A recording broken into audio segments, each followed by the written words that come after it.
Alvin, ang sundalo. Credit to the author. 4,060-68. Ang mga pangalan po na nandito ay galing sa mga name generator. Kung meron man pagkakatulad sa mga pangalan ng tao o lugar at pangyayari, ito ay tunay na hindi sinasadya. Sa oras na ito, ang Intermediate Emperor of Gods mula sa Primal Flame Sect ng Feudal Lord Mansion ay nagpadala na ng voice transmission sa sekta upang iulat ang nangyari. Ang bagay na ito ay may kinalaman sa buong sekta, kung tutuusin. Matagal nang nakalimutan ng mga tao ng Primal Flame Sect ang tungkol sa angkan ng Tauba matapos nilang lipulin ang angkan.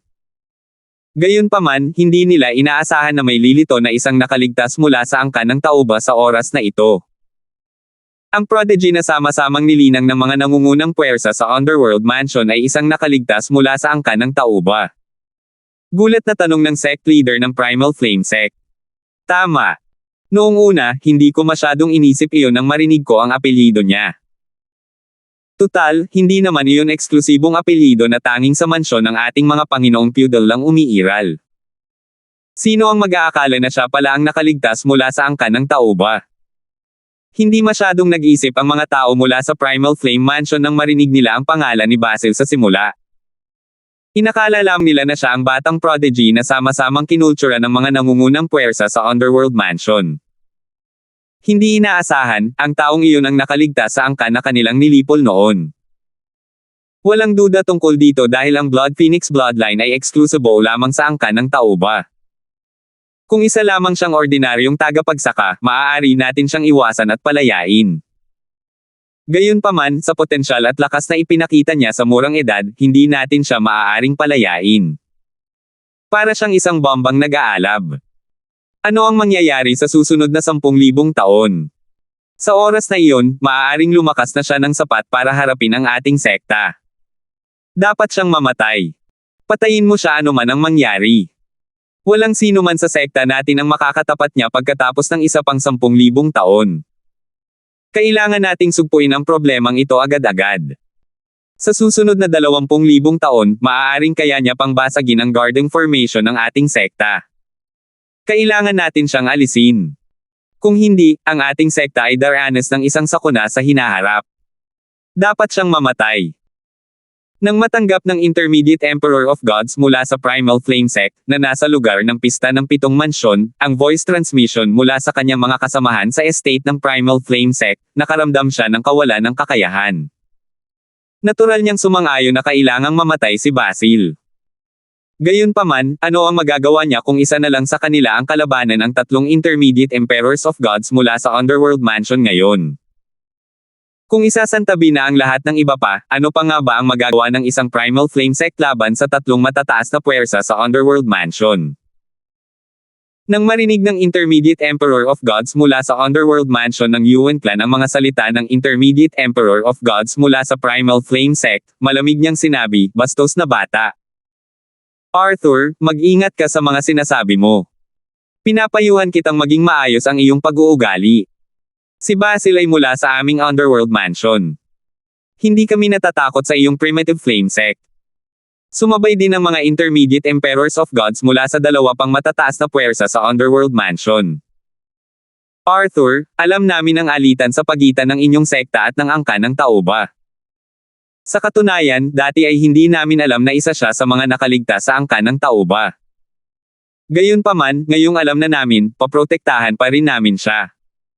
Kailangan mo siyang malampasan kung gusto mo siyang patayin." Ang 3 Intermediate Emperors of Gods mula sa Underworld Mansion ay hindi lamang nagbantay kay Basil, kundi nagpadala rin sila ng mga voice transmission pabalik sa kani-kanilang puwersa, humihingi ng mga karagdagang tauhan. Alam nilang hindi madaling bibitawan ng Primal Flame Sect si Basil. Kung isasaalang-alang kung gaano kaitigas ang loob ng 3 matataas na puwersa mula sa Underworld Mansion na protektahan si Basil at kung isasaalang-alang ang bilang ng mga nanunood, si Arthur, ang Intermediate Emperor of Gods mula sa Primal Flame Sect, ay tanging madilim na ekspresyon lamang ang maaaring maiurong sa ngayon. Nang makita ito, ang 3 Intermediate Emperors of Gods mula sa Underworld Mansion ay malamig na napangisi at bumalik din sa kani-kanilang mga upuan. Gayunpaman, hindi sila nagpabeya at patuloy na binabantayan ang mga tao na Primal Flame Sect. Handa silang kumilos sa sandaling kumilos ang kabilang panig. Kasabay nito, matagal nang nilisan ni Lin Yuan ang larangan ng digmaan, ngunit si Basil ay nakatayo pa rin sa larangan ng digmaan ng tulala. Ako ay mula sa angkan ng Taoba. Nilipol ng Primal Flame Sect ang angkan ng Taoba. Hindi sinabi sa akin ni nanay ang tungkol dito, ang ekspresyon ni Basil ay puno ng gulat at kawalan ng paniniwala. Sa katunayan, tulad ng lahat, hindi niya alam na siya ay mula sa angkan ng Taoba. Hindi rin niya alam na ang Blood Phoenix Bloodline, ang kapangyarihan ng bloodline na kanyang ginaiseng, ay natatangi sa mga direktang inapo ng angkan ng Taoba ng Feudal Lord Mansion. Hindi na kailangang sabihin, hindi rin niya alam na ang angkan ng Taoba ay nilipol ng Primal Flame Sect noon. Kung alam niya, magiging walang awa siya sa mga kalahok mula sa Primal Flame Sect. Sa oras na ito, sinabi ni Romano, umalis kayo sa larangan ng digmaan, pakiusap. Natural lang na masasabi ni Romano na hindi rin alam ni Basil ang kanyang pagkakakilanlan noon. Marahil, kung hindi niya ginaiseng ang Blood Phoenix Bloodline, hindi niya kailanman malalaman ang kanyang pinagmulan. Sa oras na ito, ang Intermediate Emperor of Gods mula sa angkan ng Yuan ay tumingin kay Basil ng may pagmamahal at sinabi sa pamamagitan ng voice transmission, Binibini, bumalik ka. Siya ang nagpalaki kay Basil simula pa noong bata pa ito. Karamihan sa mga disipulo sa kanyang pangkat ay mga lalaki. Marahil, ito ang dahilan kung bakit siya at ang kanyang mga disipulo ay tinatrato ng maayos. Walang nangahas na apihin siya. Sa kabaligtaran, ipagtatanggol nila siya kung apihin siya ng mga tagalabas. Gayunpaman, lumakas na siya ngayon kaya kayanan niya ipagtanggol ang kanyang sarili. Nakita ng lahat kung gaano natarante si Basil sa revelasyon habang sama-sama siyang muli sa mga tao mula sa angkan ng Yuan ng Underworld Mansion. Malinaw na isa siya sa mga huling nakaalam ng kanyang pagkakakilanlan.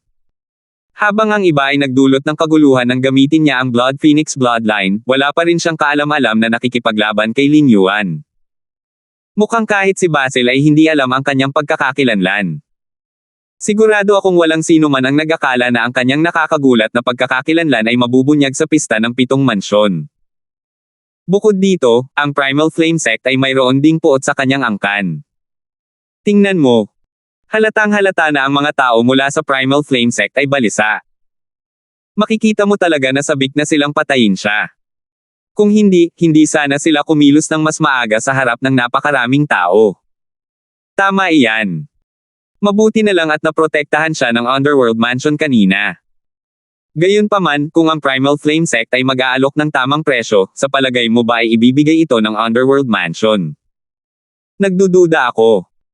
Sa pagkakataong ito, kahit hindi siya mapabilang sa top 3, makakakuha siya ng 2 pwesto para makapasok sa Secret Holy Realm para sa Underworld Mansion. Paano hahatiin ng 3 nangungunang puwersa sa Underworld Mansion ang 2 pwesto sa pagitan nila kung hindi siya kabilang sa top 3? Sa pagkakataong ito, umiling si Alvin. Iniwas niya ang tingin kay Basil habang iniisip, isa simula, mabuti na lang at nagising niya ang kanyang Blood Phoenix Bloodline noong pista ng 7 mansyon. Gayunpaman, tila hindi naman talaga ito magandang bagay. Hindi masyadong nakiramay si Alvin kay Basil, ngunit inakala pa rin niyang inosente ito sa bagay na ito. Hindi nga niya alam ang sarili niyang pagkakakilanlan. Hindi lang iyon, malinaw na hindi nagsisinungaling ang mansyon ng mundong ilalim nang sabihin nilang wala rin silang alam tungkol dito. Marahil, kung hindi niya ginaiseng ang Blood Phoenix Bloodline, ang kanyang pagkakakilanlan ay mananatiling sikreto magpakailanman. Hindi mahuhulaan ang buhay. Sa loob lamang ng ilang sandali, si Basil, na siyang nagsiwalat ng Blood Phoenix Bloodline, ay hindi na makakapamuhay ng mapayapa, maliban na lang kung ang Primal Flame Sect ay malipol. Siya at ang Primal Flame Sect ay nakatakdang lumaban hanggang kamatayan. Kahit na minampa si Basil sa sumpa ng dugo ng puso ng Diablo na hindi maghihiganti mula sa Primal Flame Sect, malamang na hindi pa rin siya bibitawan ng Primal Sect Flame. Marahil, isa lamang siyang ordinaryong cultivator, maaaring magbulag-bulagan sila sa kanyang pag-iral. Gayunpaman, sa kung gaano siya kahusay, imposibleng bitawan nila siya. Habang lumalakas si Basil, ang mga taong makikilala niya at ang puwersang sasalihan niya ay natural na magiging napakalakas. Bukod pa rito, sa kanyang kagandahan at talento, hindi imposible para sa isang makapangyarihang tao mula sa isang puwersang may pinakamataas na ranggo na umibig sa kanya. Ano kaya ang mangyayari kung ang gayong tao ay maghihiganti mula sa Primal Flame Sect? Paano hahayaan ng Primal Flame Sect na mabuhay ang isang napakalaking banta? Magiging panatag lamang sila kapag namatay na siya. Sa sandaling ito, walang makakita sa ekspresyon ni Basil, na nakatayo kasama ng mga tao mula sa angka ng yuan ng mansyon ng mundong ilalim, dahil ang kalahati ng kanyang mukha ay natatakpan ng isang belo. Kasabay nito, hindi lamang madilim ang ekspresyon ng mga mukha ng matataas na opisyal mula sa Primal Flame Sect, kundi maging ang mga batang disipulo ay mukhang malungkot. Tutal, ang paglitaw ng kalaban na ito ay makakaapekto rin sa kanila. Tiyak na hindi niya sila patatawarin kung haharapin niya sila. Kung tungkol naman kay Alvin, ang atensyon niya ay bumalik na ngayon kay Lin Yuan. Napakalakas talaga ni Lin Yuan. Bagamat ginaising lang ni Basil ang kanyang Blood Phoenix bloodline, na naging dahilan para maging hindi matatag ito, lubos itong nagpalakas sa kanyang lakas. Ang kanyang lakas ay mas malakas kaysa sa ipinakita niya noong laban niya kay Moyo. Gayunpaman, kahit na ganoon, madali siyang natalo ni Lin Yuan. Ginamit din ni Basil ang kanyang bloodline power noong nakikipaglaban siya kay Moyo, ngunit noong panahong iyon, ang kanyang bloodline power ay hindi pa umuunlad. Sa Realms of Gods, mayroong ilang bloodline powers na may kakayahang umunlad sa ilalim ng mga partikular na sitwasyon. Sa bawat oras na sila ay mag-evolve, lubos nilang pinapalakas ang lakas ng isang tao. Sa oras na ito, malakas na sinabi ni Romano, kalahok bilang 4, pakisuyong pumasok sa larangan ng digmaan. Dahil dito, ang mga mata ng lahat ay nalipat mula kay Basil patungo kay Moyo, ang kalahok mula sa Howling Heaven Sect ng Green Province Mansion.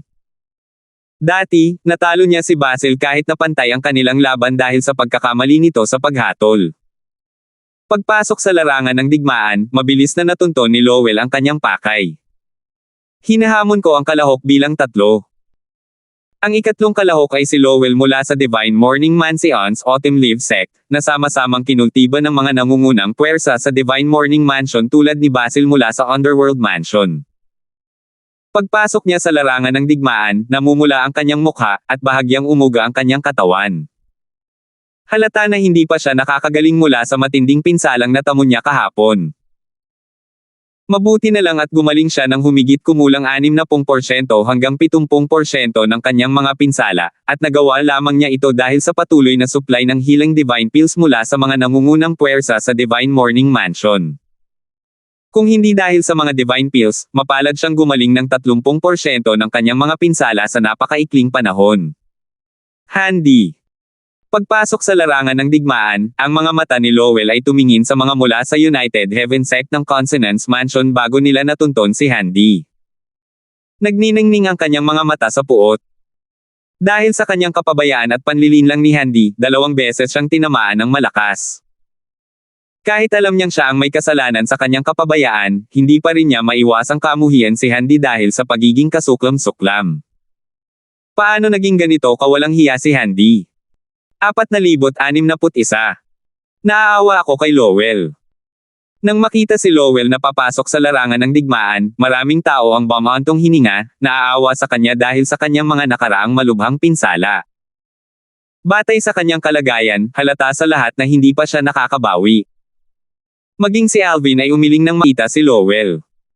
Kung hindi natama ni Handy si Lowell sa pangalawang pagkakataon noong kanilang laban, marahil, si Lowell ay maaaring kalaban na ni Moyo ngayon. Kung hindi man lang nasugatan si Lowell, mataas din ang kanyang tsansa na manalo. Sayang, wala nang mababago sa nangyari. Dahil sa kanyang mga pinsala, ang resulta ng laban ay napagdesisyonan na bago pa man ito magsimula. Natapos ang laban ayon sa inaasahan ng lahat. Natalo siya ni Moyo sa loob ng 10 galaw. Pagkatapos ng kanyang pagkatalo, nakatitig si Lowell kay Moyen nang may pag-aalinlangan habang sinasabi, Moyo, kung hindi ako malubhang nasugatan, baka hindi ako natalo sa iyo. Sa sandaling ito, ang pagkamakatuwiran ni Lowell ay natabunan ng kanyang pagkatalo, at ibinuhos niya ang kanyang sama ng loob kay Moyo. Sa kabilang banda, hindi nagalit si Moyuan sa mga sinabi ni Lowell. Sa halip, bahagyang ngumiti siya at sinabing may paghingi ng tawad, hindi ko pinagdududahan ang mga sinabi mo. Paano naman ito? Pagkatapos ng 7 mansyon, maaari mo akong hamanin anumang oras sa Howling Heaven Sect ng Green Province Mansion kapag gumaling ka na. Sa oras na iyon, maaari na tayong magkaroon ng patas na laban. Tungkol naman sa laban na ito, ang tanging maipapayo ko lang ay ang paghingi ng tawad sa pagsasamantala sa iyo. Pinawi ng mga salita ni Moyo ang layag ni Lowell, dahilan para hindi niya mailabas ang kanyang mga hinanakit. Kung magpapatuloy siya sa pagrereklamo, magmumukha lang siyang maliit. Bukod pa rito, walang kinalaman ang kanyang mga pinsala kay Moyo. Sa huli, huminga siya ng malalim at bumalik sa kanyang posisyon nang walang ibang sinabi. Dahil dito, natanggal siya sa nangungunang 3 ranggo at ngayon ay nasa ika-4 na ranggo sa pista ng 7 mansyon. Maraming tao ang muling bumaantong hininga sa sandaling ito. Malamang nabababa ulit ang ranggo ni Lowell pagkatapos ng susunod niyang laban. Hindi ko maintindihan. Bakit hindi na lang sumuko si Lowell kanina? Ano ang saysay ng pagtaya sa pinsala sa isang laban na imposibleng manalo para sa kanya? Dapat siyang sumuko at subukang gumaling sa lalong madaling panahon. Marahil, makakabawi siya ng lubusan sa loob ng 2 o 3 araw. Tama. Dahil dyan, baka makaakyat na naman siya sa ranggo. Nang marinig ang mga salitang ito, mabilis na nagpahayag ng kanilang hindi pagsang-ayon ang ilang tao. Hindi mo naiintindihan. Paano kung makaakyat siya sa ranggo mamaya? Hindi na siya magkakaroon ng sapat na oras para makapasok muli sa top 3. Para kay Lowell na ang mahalaga lang ay ang ranggo sa top 3, wala nang pagkakaiba kung pang-4 o pang-10 ang ranggo niya. Tama iyan. Tingnan mo ang mga matataas na opisyal mula sa mga nangungunang puwersa sa Divine Morning Realm. Lahat sila ay malinaw na hindi masaya. Malinaw na hindi nila inaasahan na si Lowell ay hindi makakarating sa nangungunang 3. Tunay nga, ang mga matataas na opisyal mula sa 3 pinakamalakas na puwersa sa Divine Morning Mansion ay nagpakita ng maasim na ekspresyon sa kanilang mga mukha. Medyo interesante si Moyo, naisip ni Alvin sa sarili nang makita niyang hindi mailabas ni Lowell ang kanyang sama ng loob kay Moyo. Ngayong nakapasok na si Moyo sa top 3, natapos na rin ang mga laban ngayon. Mabilis na dumating ang sumunod na araw, at isang panibagong labanan ang malapit nang magsimula. Laking gulat ng lahat ng Hugh Riley, na nasa ika-10 pwesto, ay hindi hinamon si Ender, na nasa ika-9 na pwesto. Walang sino man ang nag-isip ng posibilidad na hamanin niya ang ibang kalahok dahil lahat sila ay mas malakas kaysa sa kanya. Gayon din, hindi rin hinamon ni Ender ang sinuman. Marahil, kung hahamunin ni Hugh Riley at Ender si Lowell, na malubhang nasugatan, maaaring manalo sila at umangat ang kanilang ranggo. Gayunpaman, dahil sa kanilang pagmamataas, hindi nila hinamon si Lowell. Dahil nawalan na ng turno sina Hugh Riley at Ender, mabilis na dumating ang turno ni Archie dahil nasa ika-8 pwesto siya. Pagpasok niya sa larangan ng digmaan, iginala niya ang tingin sa ilang tao. Nariyan si Roger, na nasa ika-7 ranggo. Natalo niya si Archie kanina. Hindi nakalaban ni Archie si Basil, na nasa ika-6 na ranggo, ngunit batay sa kanyang laban kay Moyo, malinaw na kapantay niya si Moyo. Matapos paginahin ang Blood Phoenix Bloodline, natural na tumaas ang kanyang lakas. Alam niya na kung hahamunin niya ito, matatalo siya. Pagkatapos, naroon si Lin Yuan, na nasa ika-5 pwesto. Natalo niya si Basil. Kaya naman, kung si Archie ay walang kalaban-laban kay Basil, tiyak na wala rin siyang kalaban-laban kay Lin Yuan. Dahil dito, mabilis na natuklasan ni Archie na isa na lamang ang natitirang tao na maaari niyang hamanin. Ito ay walang iba kundi si Lowell, na nasa ika-4 na pwesto matapos matalo ni Moyo kahapon. Sa ilalim ng mapagmasid na mga mata ng lahat, sumigaw si Archie, hinahamon ko ang kalahok bilang 4. Pagkarinig pa lang ng boses ni Archie, agad na nagkaroon ng kaguluhan. Wala talagang pag-aalinlangan si Archie na pagsamantalahan ang iba. Mas lalo lang nagmumukhang marangal sina Riley at Ender dahil sa pagtanggi nilang pagsamantalahan ang isang taong nasugatan. Sa tingin ko ay hindi makatarungang sabihing sinasamantalan niya si Lowell. Tutal, wala na siyang ibang makakalaban ngayon maliban kay Lowell. Tama ka. Sa mga nauna sa kanya, natalo siya ni Roger at natalo rin siya ni Moyo. Kapantay ni Basil si Moyo kaya hindi rin siya ang makakatapat niya. At saka, nariyan din si Lin Yuan na tumalo kay Basil. Hindi siya ang makakatapat ng lahat ng mga taong ito. Walang duda na hindi siya makakarating sa top 3. Ano ang saysay ng paghamon kay Lowell? Mas makabubuti para sa kanya na isuko ang kanyang pagkakataon at panatilihin ang isang magandang imahe. Bagamat si Archie ang dating pinakamalakas sa nakababatang henerasyon sa Eastern Ridge Mansion, sa aking palagay, hindi man lang siya karapat-dapat na maghugas ng mga paa ng kasalukuyang pinakamalakas na tao sa nakababatang henerasyon sa Eastern Ridge Mansion. Nang marinig ni Archie ang mga mapangutyang salita sa kanyang paligid, halos magalit na naman siya. Mga walang hiya. Bakit hindi nila binatiko si Moyen sa paghamon kay Lowell kahapon? Bakit nila ako binabatiko sa ginagawa ko rin? Sus Mariosep. Kung hindi lang dahil kay Lowell na pumasok sa larangan ng digmaan sa oras na ito na may malungkot na ekspresyon, marahil ay nagalit na si Archie sa mga tao. Napakasama ng ekspresyon ni Lowell sa sandaling ito. Kung nasa pinakamahusay na kondisyon siya, matatalo niya sana si Archie sa wala pang 10 galaw. Natural lamang na hindi siya natuwa na sadyang sinasamantala ni Archie ang kanyang mga pinsala para magpasikat. Malamig ang kanyang tingin at boses habang sinasabi niya, Archie, hindi magiging ganoon kadali para sa iyo na talunin ako. Si Archie, na punong-puno ng galit, ay napangisi nang marinig ang mga salita ni Lowell. Sinabi niya, Lowell, malubha ang iyong pinsala. Dapat ay sumuko ka na lang sa halip na labanan ako. Gayunpaman, dahil determinado kang labanan ako, huwag mo akong sisihin sa hindi pagpapakita ng awa sa isang taong nasugatan. Parehong galit na galit sina Archie at Lowell sa sandaling ito. Nagalit si Archie sa mga mapangutyang salita mula sa karamihan. Sa kabilang banda, galit pa rin si Lowell dahil sa kalagayang kinaharap niya. Bukod pa rito, napigilan si Lowell ng mga salitang humihingi ng tawad ni Moyo kahapon at hindi niya mailabas ang kanyang sama ng loob. Kaya naman, gusto na niyang ilabas ang kanyang sama ng loob kay Archie ngayon. Wala na siyang pakialam ngayon kung mas lalo pa niya itong masasaktan sa paggawa nito. Sa huli, kahit natalo si Lowell, nagawa niyang malubhang saktan si Archie. Baliw ka! Sabi ni Archie, habang pinupunasan ang dugo sa gilid ng kanyang bibig. Tinitigan niya si Lowell, na nakatitig din sa kanya, at nagmura sa loob-loob. Sa oras na ito, bigla niyang naramdaman na parang isinumpa siya noong pista ng 7 mansyon. Simula nang magsimula ang pista ng 7 mansyon hanggang ngayon, napakasama ng kanyang pinagdaanan. Kahit na umakyat na siya sa ika-4 na pwesto ngayon, hindi pa rin siya masaya. Hindi mapigilan ni Alvin ang umiling habang pinapanood si Archie na paalis sa larangan ng digmaan. Pakiramdam niya ay walang saysay para kay Archie na hamanin si Lowell. Paano kung si Archie ay umakyat sa ika-4 na pwesto ngayon? Matatalo rin naman si Archie sa lalong madaling panahon. Sa pagkakataong ito, sumigaw si Romano, kalahok bilang 7.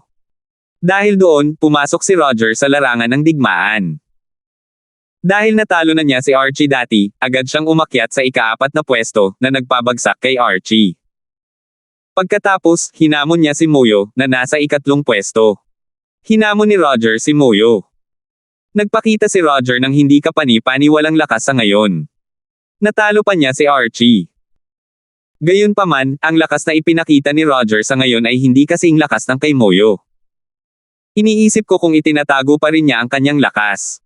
Ako rin. Tutal, sa bawat laban niya, akala ng lahat ay hindi na niya itinatago ang lakas niya, pero lagi niyang ginugulat ang lahat. Sa pagkakataong ito, hindi ko na siya kailangang maliitin pa. Maraming maitim na kabayo noong pista ng 7 mansyon sa pagkakataong ito, ngunit si Roger, ang batang prodigy mula sa Frozen Mountain Manor ng Feudal Lord Mansion, ay walang dad ang pinakamagaling sa kanilang lahat. Bagamat itinuturing din si Lin Yuan na isang maitim na kabayo, dahil alam ng maraming tao na siya ay nirecruit ng Howling Flame Sect ng Profound Jade Mansion, walang nagulat sa kanyang lakas. Tutal, para sa pag-recruit sa kanya ng Howling Flame Sect, tiyak na napakahusay niya. Sa kabaligtaran, hindi lamang ang ibang mga puwersa ang walang alam tungkol kay Roger, kundi maging ang mga mula sa Frozen Mountain Manor ng Feudal Lord Mansion ay walang gaanong alam tungkol kay Roger. Kaya naman, ang kanyang lakas ay paulit-ulit na ikinagulat ng lahat. Iniisip ko kung matatalo kaya ni Roger si Moyo at may pagpapatuloy ang kanyang sunod-sunod na panalo. Ang mga batang disipulo mula sa Pure Yang Sect, kasama na si Alvin, ay tumingin kay Roger, na pumasok sa larangan ng digmaan, na may nag-aalab na pananibik sa kanilang mga mata. Lahat sila ay hindi makapaghintay na makita kung itinatago pa rin ni Roger ang kanyang lakas. Kung tungkol naman kay Alvin, mayroon siyang malakas na pakiramdam na itinatago pa rin ni Roger ang kanyang lakas. Gayun din, ang mga mula sa ibang puwersa ay mausisa rin tungkol sa tunay na lakas ni Roger. Sa katunayan, maging ang mga matataas na opisyal mula sa matataas na puwersa sa 7 mansyon na wala sa 7 mansyon ay napuno rin ng pananabik nang marinig nila na si Roger, ang maitim na kabayo mula sa Frozen Mountain Manor ng Feudal Lord Mansion, at si Moyo, ang batang prodigy mula sa Howling Heaven sect ng Green Province Mansion, ay malapit ng lumaban. Dahil dito, maraming voice transmissions ang ipinadala sa mga nasa 7 mansyon. Huwag kalimutang sabihin sa akin ang resulta sa lalong madaling panahon. Dahil wala ako rito, kailangan mo akong i-update tungkol sa laban. Sa tingin mo ba itinatago pa rin ni Roger ang lakas niya? Kung mapasama siya sa top 3, talagang magiging kahanga-hanga ito. 4,062. Bagamat ang lakas na ipinakita ni Roger sa ngayon ay hindi maihahambing sa lakas ni Moyo, si Roger ay nakatanggap ng mas malaking atensyon noong pista ng 7 mansyon. Seryoso ang ekspresyon ni Moyo at maingat ang kanyang tingin habang nakaharap niya si Roger sa larangan ng digmaan. Hindi niya kailanman pinanggahasan na maliitin si Roger. Mahina niyang sinabi, "Roger, talagang interesado ako sa iyong lakas. Sana ay susubukan mo akong talunin agad. Kung magtatagal ka, maaaring hindi mo na maipakita ang iyong lakas." Sa madaling salita, hindi talaga magpipigil si Moyo habang nagaganap ang laban. Sumagot si Roger ng may bahagyang ngiti, ang batang mahiwagang nilalang mula sa Howling Heaven sect ng Green Province Mansion ay talagang kakaiba. Isang karangalan para sa akin na may matutunan ako mula sa iyo. Pagkarinig pa lang ng boses ni Roger, agad na nagbago ang kanyang aura. Ang kanyang magulo na buhok ay lumipad kasabay ng hangin. Si Moyo ang unang kumilos matapos ay anunsyo ni Romano ang pagsisimula ng laban.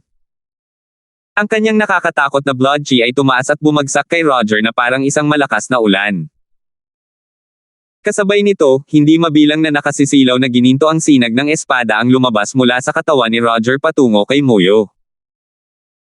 Nang itinaas niya ang kanyang kamay, nagtipon ang mga sinag ng espada at bumuo ng isang malaking gininto ang sinag ng espada na sumanib sa kanyang kitang-kitang banal na espada.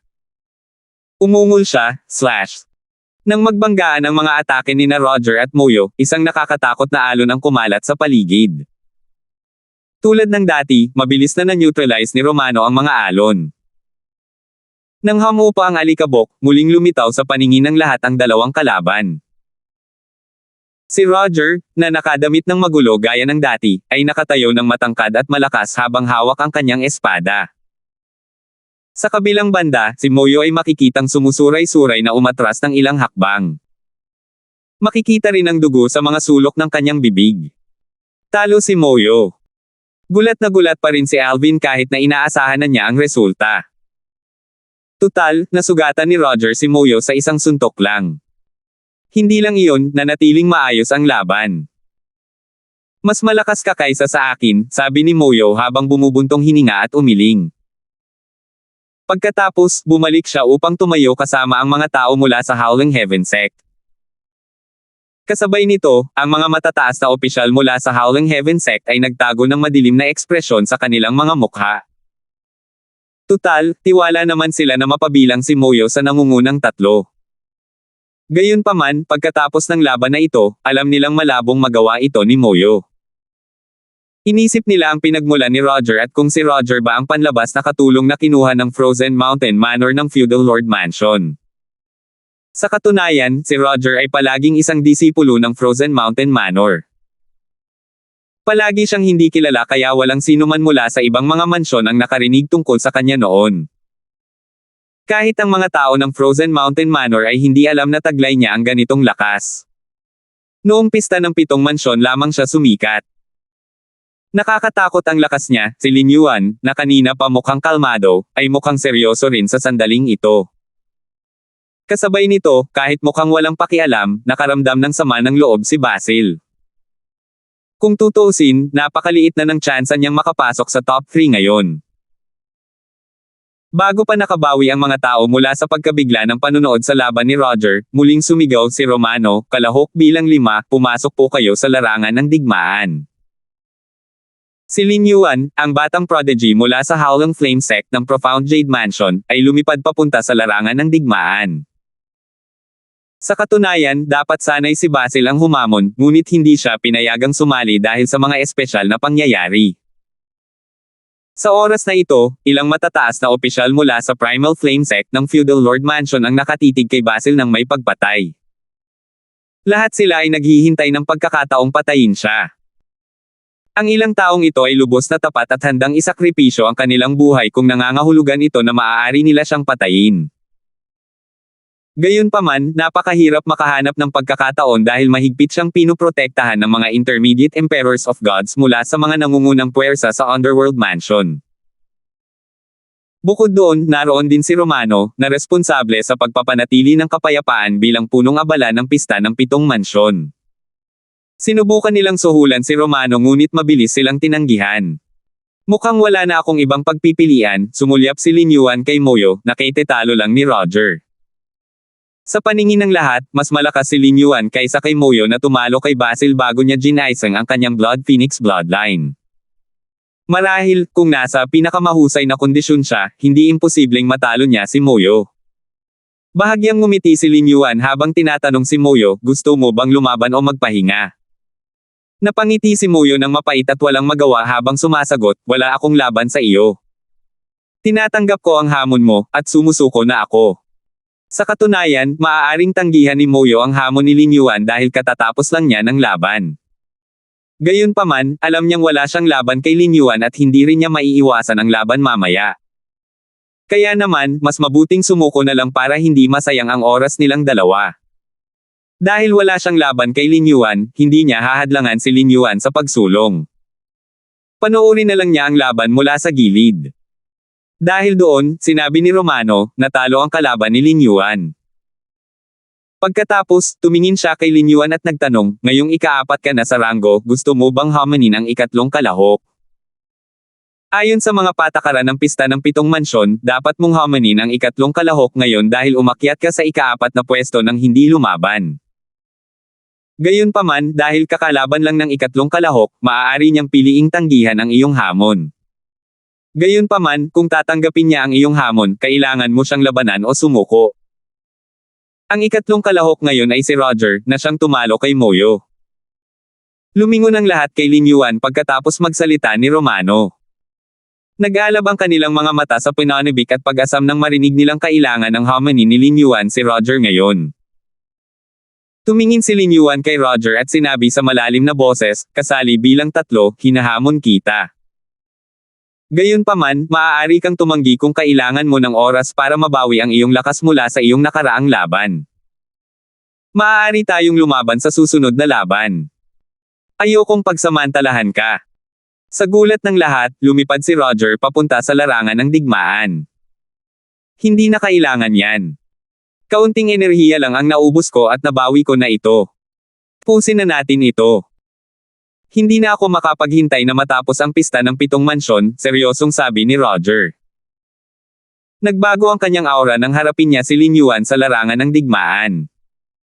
Ang kanyang walang pakialam na saloobin ay tuluyang nawala. Tuwang-tuwa at puno ng pananabik ang mga tao. Sina Lin Yuan at Roger ay parehong hindi pa rin lubusang nagpapakita ng kanilang kakayahan hanggang ngayon. Hindi rin nila ginagamit ang kanilang mga kapangyarihan sa lahi. Sinong mas malakas? Sinasabing si Lin Yuan ay maaaring mula sa isang Supreme Rank clan. Isang batang prodigy mula sa isang Supreme Rank clan. Siguradong namumukod tangi siya. Sa tingin ko, mas malakas si Roger kaysa kay Lin Yuan. Kahit ang mga kasamahan niya sa Frozen Mountain Manor ay inakala na ordinaryo lang siya sa loob ng maraming taon. Hindi ko akalain na kaya niyang magpakababa ng ganito katagal kahit nataglay niya ang ganitong lakas. Hindi ko magagawa iyon kung ako siya. Katulad ng karamihan, si Alvin ay nag-aalab din sa pananabik. Napakabilis maglaban ni Lin Yuan at Roger. Ang laban na ito ay nangangahulugan na malapit nang matapos ang pista ng 7 mansyon. Naging seryoso ang ekspresyon ni Alvin habang iniisip niya, kailangang gawin nilang lahat ang lahat sa laban na ito. Sa palagay ni Alvin, ang lakas ni Lin Yuan at Roger ay maaaring kapantay ng sa kanya o marahil, mas malakas pa. Dahil dito, ang dalawang iyon ang pinakamalaking balakid na humahadlang sa kanya upang maging una sa pista ng 7 mansyon. 4,063. Hinamon ni Lin Yuan si Roger na kasalukuyang nasa ikatlong ranggo sa pista ng 7 mansyon. Ito ay isang labanan sa pagitan ng mga katulong mula sa labas, na kinuha ng Howling Flame Sect ng Profound Jade Mansion at pinaghihinalaang nagmula sa isang Supreme Rank Clan, at ng mahiwagang maitim na kabayo mula sa Frozen Mountain Manor ng Feudal Lord Mansion. Pareho silang hindi pa natatalo sa 7 mansyon sa ngayon. Isang bugzo ng hangin ang dumaan, dahilan para gumalaw ang balabal ng dalawang kalaban. Natahimik ang lahat pagkatapos magsalita ni Romano. Pigil ang hininga ng lahat, sabik na hinihintay ang pagsisimula ng laban. Hindi sila nagulat na nagmadali ang dalawa sa halip na agad na lumaban. Hindi naman laging kapaki-pakinabang ang unang sumugod sa isang laban ng mga kalaban na may ganitong kalakasan. Maaari nilang aksidenteng matuklasan ang isang kapintasan at mahulog sa isang disbentaha. Mananatili sila sa isang disbentaha kung patuloy na tatargetin ng kanilang kalaban ang kanilang mga kapintasan. Iniisip ko kung mas malakas ba si Lin Yuan o si Roger. Narinig ni Alvin ang sinabi ng isang batang disipulo mula sa Pure Yang Sect sa kanyang kaibigan. Nagtataka rin siya tungkol dito. Kung tutuusin, sila ang pinakamalakas niyang kakompetensya na nanguna sa pista ng 7 mansyon. Sa sandaling ito, swoosh! Naunang kumilos si Roger. Ang mga sinag ng gintong espada ay tumama kay Lin Yuan. Agad na naging seryoso ang ekspresyon ni Alvin. Mukhang pangkaraniwan lang ang mga gininto ang sinag ng espada, ngunit alam niya mas mabuti iyon. Ramdam niya kung gaano kalaki ang nakamamatay na mga sinag ng espada. Mas matindi pa ang pakiramdam na ito para kay Lin Yuan. Seryoso rin ang kanyang ekspresyon habang kumikilos. Isang pagsabog ng mapanirang enerhiya ang lumabas mula sa kanyang katawan patungo sa kanyang kitang-kitang banal na artifact bago ito dumaloy patungo kay Roger. Nang magbanggaan ang mga atake, nayanig ang kawalan.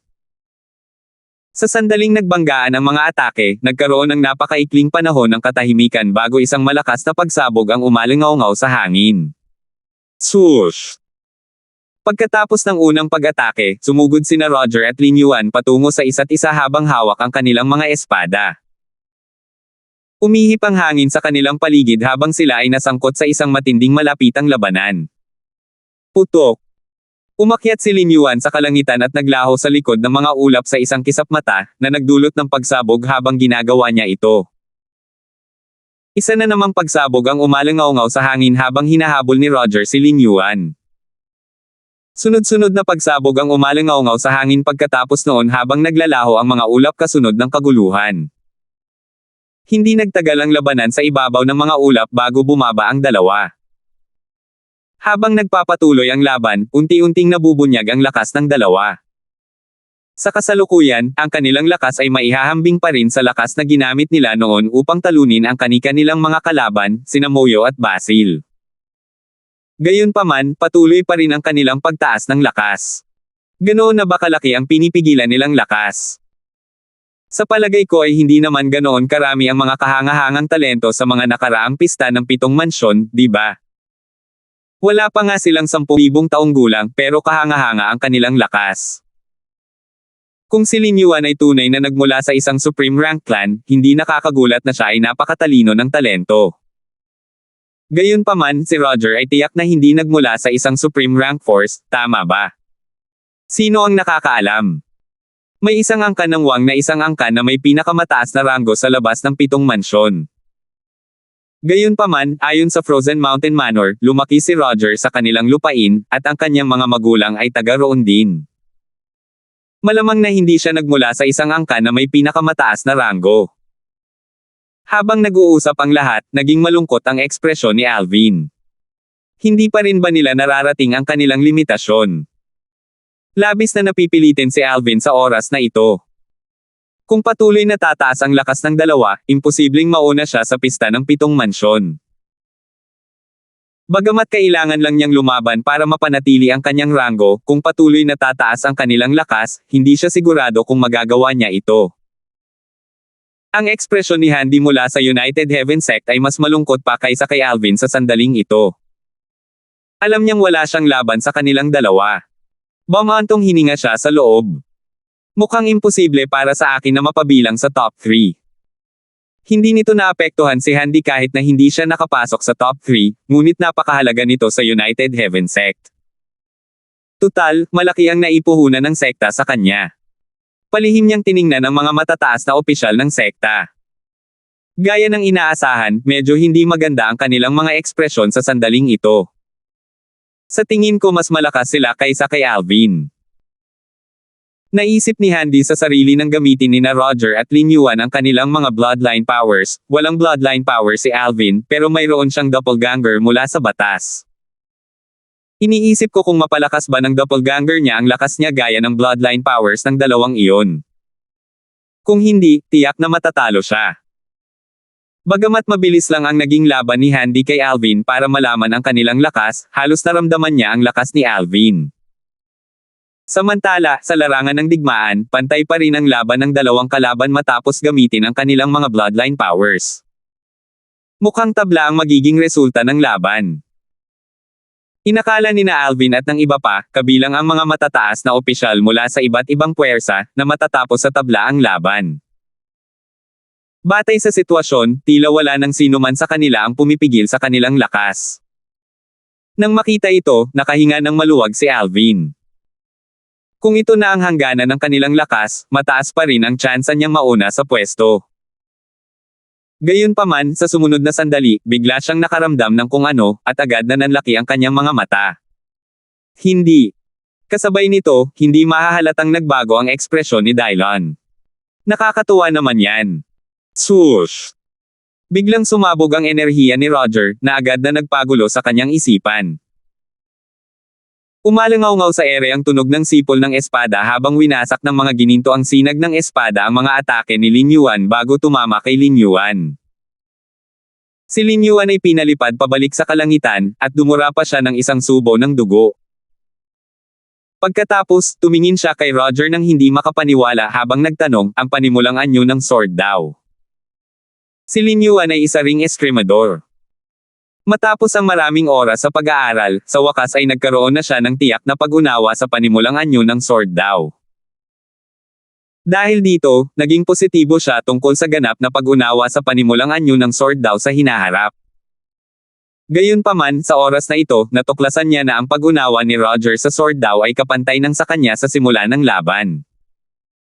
Gayunpaman, biglang nagkaroon ng tagumpay si Roger sa panahon ng laban. Hindi pinigilan ni Lin Yuan ang kanyang lakas noong nakalaban niya si Roger. Hindi lamang siya nag-aalala kay Roger, kundi gusto rin niyang subukan ang sarili niyang mga kasanayan. Gayunpaman, hindi niya inaasahan na sa paggawa nito, natulungan niya si Roger. Salamat! Sabi ni Roger, halatang tuwang-tuwa. Yumuko siya at nagpahayag ng pasasalamat kay Lin Yuan. Bumantong hininga si Lin Yuan. Huwag mo nang banggitin yan. Pantay ang ating tugma, pero ngayong naunawaan mo na ang simpleng anyo ng sword daw, hindi na ako ang katapat mo. Pagkatapos noon, nilisan ni Lin Yuan ang larangan ng digmaan. Kasabay nito, bumantong hininga si Romano. Dati, sigurado siyang si Lin Yuan, na kumakatawan sa Howling Flame Sect, ay tiyak na mauuna sa pista ng 7 mansyon. Sino ang mag-aakala na si Roger, ang maitim na kabayo ng 7 mansyon sa pagkakataong ito? Siya, tulad ng marami pang iba, ay hindi inaasahan na si Roger ay magiging ganito kalakas. Gulat na gulat at hindi makapaniwala ang mga tao nang makita nilang paalis na si Lin Yuan sa larangan ng digmaan. Nagkagulo sila nang makabawi sila ng katinoan. Natalo ni Roger si Lin Yuan. Siya. Naunawaan ba talaga niya ang simpleng anyo ng sword daw sa gitna ng laban? Biglang nakagawa ng malaking tagumpay si Roger at natalo niya si Lin Yuan. Kasabay nito, seryosong tiningnan ni Alvin si Roger. Sa kasalukuyan, si Roger, na nakaintindi na sa panimulang anyo ng sword daw, ang kanyang pinakamagaling na katunggali para sa unang pwesto. Samantala, ang mga tao mula sa Frozen Mountain Manor ay masayang-masaya, nagsasaya sa tagumpay ni Roger. Maging ang emperador ng mga Diyos na namuno sa mga kasamahan dito ay hindi makapaniwala na naunawaan ni Roger ang panimulang anyo ng sword daw sa kritikal na sandali at natalo si Ling Yuan. 4,064. Ang biglaang tagumpay ay isang pambihirang swerte. Ang biglaang tagumpay ni Roger ay hindi lamang isang swerte para sa kanya kundi pati na rin para sa Frozen Mountain Manor.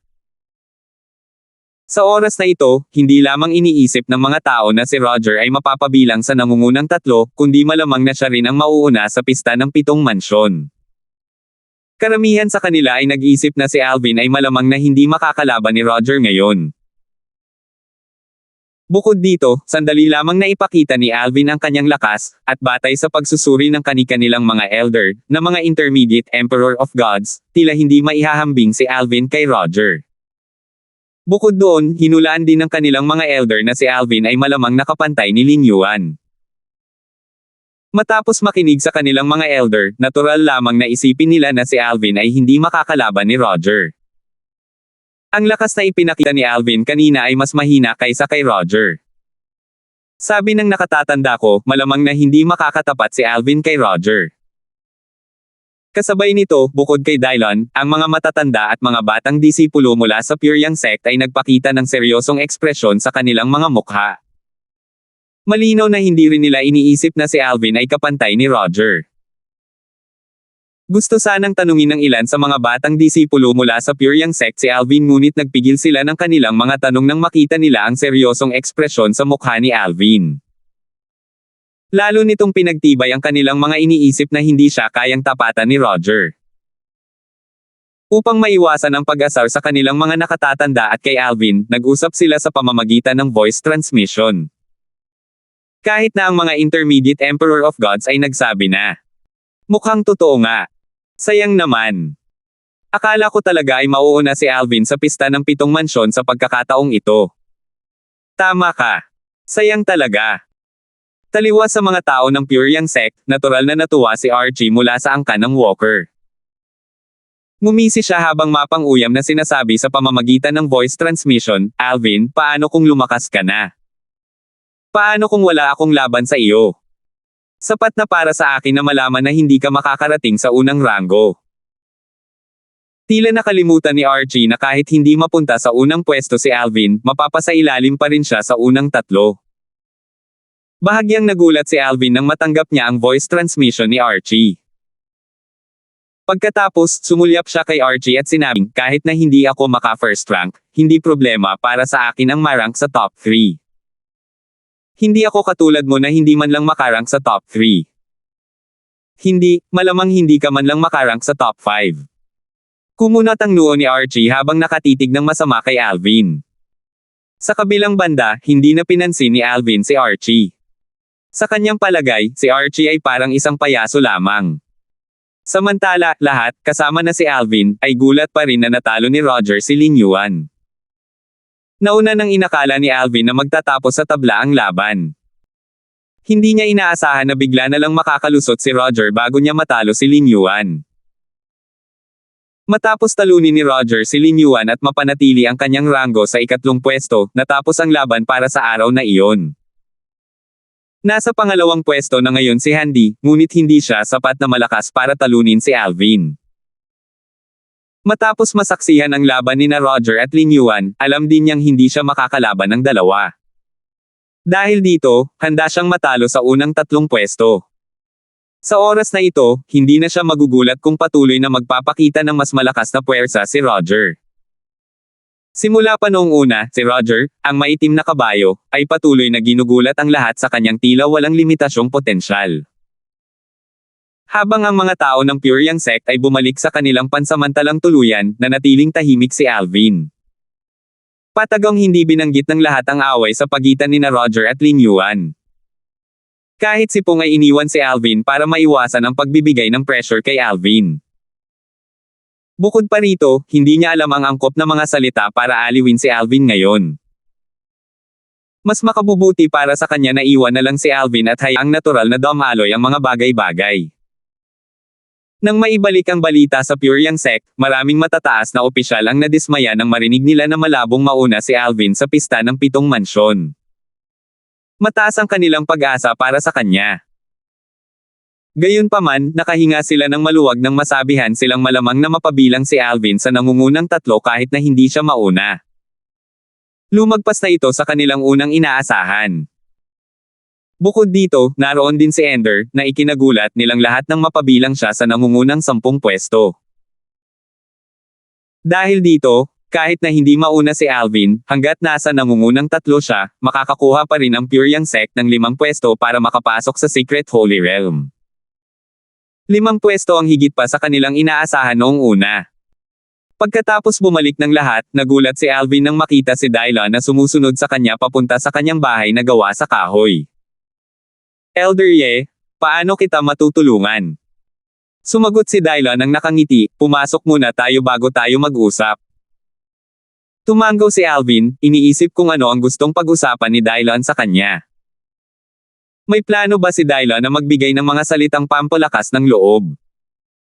Akala ba ni Dylan ay nalulungkot siya? Pagpasok sa bahay na gawa sa kahoy, ikinumpas ni Dylan ang kanyang kamay, bumuo ng isang noise-canceling formation. Nang makita ito, naging seryoso ang ekspresyon ni Alvin. Malinaw na may mahalagang sasabihin si Dylan. Nagliwanag ang kanyang mga mata nang maisip niya na marahil, may kinalaman ito sa kataas-taasang banal na mansyon. Sabi ni Dylan, Alvin, bakit hindi ka pumasok sa aking maliit na mundo upang pag-aralan ang prinsipyo ng sword daw na natutunan ko matapos kong makasama ang iyong Panginoon? Hindi ito perpekto, ngunit umaasa akong makakatulong ito sa iyo. Tutal, ito ay inspirasyon ng sword daw ng iyong Panginoon. Dahil pareho kayong may parehong pinagmulan, maaaring makatulong ito. Bahagyang nadismaya si Alvin nang mapagtanto niyang hindi si Dylan ang pumunta rito para pag-usapan ang Supreme Divine Mansion. Ngumiti siya ng mapait at nagtanong, Elder Ye, hindi ba't hindi nararapat para sa akin na pag-aralan ang sword daw na naunawaan mo? Ang prinsipyo ng sword daw ay magpapalalim sa pag-unawa ng isang tao sa sword daw. Maaari itong ituring bilang mga experience point para mapataas ang level ng mga karakter sa laro sa Earth. Umiling si Dylan at sinabing, walang anumang hindi naaangkop tungkol dito. Natutunan ko ito matapos kong makasama ang iyong Panginoon. Ito ay inspirasyon ng kanyang mga turo. Hindi ko sana naisip ang prinsipyo ng sword daw kung hindi dahil sa kanya. Natural lamang para sa akin na suklian ang pabor ngayon. Pagkatapos ng isang maikling paghinto, sinabi niya, kung hindi ako nagkakamali, malamang na hindi ka masyadong kumpiyansa na talunin si Roger ngayon, tama ba? Hindi ko alam kung pinipigilan mo pa rin ang iyong lakas. Kung hindi, natatakot ako na hindi mo man lang matatapos ang laban ng tabla, lalo na ang talunin siya. Kaya bakit hindi mo subukang pag-aralan ang prinsipyo ng sword daw ko? Sino ang nakakaalam kung makakatulong ito sa pagpapalakas ng iyong lakas? Naantig si Alvin nang marinig niya ang mga salita ni Dylan. Huminga siya ng malalim bago sinabi, Elder Ye, hindi ako magaling sa mga salita, pero gusto ko pa ring sabihin na aalalahanan ko ang iyong kabaitan. Umiling si Dylan at sinabing, hindi na kailangan yan. Gaya ng sabi ko, binabawi ko lang ang pabor ng iyong amo. Base sa aking pakikipag-usap sa iyong amo, malinaw na nagmamalasakit siya sa iyo. Para ka na niyang anak. Sige, huwag na tayong mag-aksaya ng oras. Pumasok ka na sa aking maliit na mundo ngayon, at ipapakita ko sa iyo ang prinsipyo ng sword daw na naisip ko. Sa tulong ni Dylan, nakapasok si Alvin sa maliit na mundo ni Dylan. Ito ay parang isang malawak at tigang na lupain. Tanging mga batong hugis espada na may iba't ibang laki ang makikita. Ang ilan ay nakabitin sa hangin, at ang ilan ay nakaugat sa lupa na parang mga higanteng haligi na tumataas sa kalangitan. Hangang-hanga pa rin si Alvin sa tanawin ng sabihin ni Dylan, ito ang aking maliit na mundo. Tinawag ko itong kaharian ng espada. May mga marka ng espada sa bawat batong hugis espada rito. Ang ilan ay kumupas na dahil sa paglipas ng panahon. Kapag tuluyang nawala ang mga marka ng espada, ang mga bato ay madudurog at magiging alikabok. 4,065. Ang mga salita ni Dylan ay pumukaw sa kuryosidad ni Alvin kaya tumingin siya sa isang kalapit na batong hugis espada. Mukhang ordinaryo lang ito, ngunit nang iunat niya ang kanyang banal na kamalayan, naramdaman niya ang nakakatakot na aura na inilalabas nito. Para bang ang batong hugis espada na inukit ni Dylon ay sumasalamin sa prinsipyo ng daw ng espada sa kanyang banal na kamalayan. Gayunpaman, hindi ito gaano nakatulong sa kanya dahil magkaiba ang kanilang mga estilo. Pagkaraan ng ilang sandali, isang malaking batong hugis espada sa di kalayuan ang nakakuha ng atensyon ni Alvin. Mayroong hindi bababa sa 100 salita na nakaukit sa espada. Hindi ito bumubuo ng isang kumpletong pangungusap, ngunit ang bawat salita ay naglalaman ng malalim na prinsipyo ng daw ng espada. Nararamdaman niya ng husto ang presensya ng isang makapangyarihang espada nang iunat niya ang kanyang banal na kamalayan. Sa oras na ito, biglang nagsalita si Dylon na nagpabalik sa katinoan ni Alvin. Ipapakita ko sa iyo ang prinsipyo ng sword daw na naisip ko matapos kong makasama ang iyong Panginoon. Ito ay hango sa parehong pinagmulan ng sword daw na naunawaan ninyo ng iyong Panginoon. Hindi ito nakatulong ng malaki sa sarili kong sword daw, ngunit ang iyong Panginoon ay may matapang na ideya na ang dalawang magkaibang estilo ng sword daw ay magsasama sa huli. May kasabihan na ang lahat ng mga pamamaraan at daw ay orihinal na nagmula sa iisang pinagmulan. Kaya, posible na magsama ang dalawang magkaibang estilo ng sword daw. Batay sa aming haka-haka, sa palagay namin ay kung mapagsasama namin ang dalawang magkaibang estilo ng sword daw, ang aming kapangyarihan ay tataas ng hindi bababa sa 2 beses.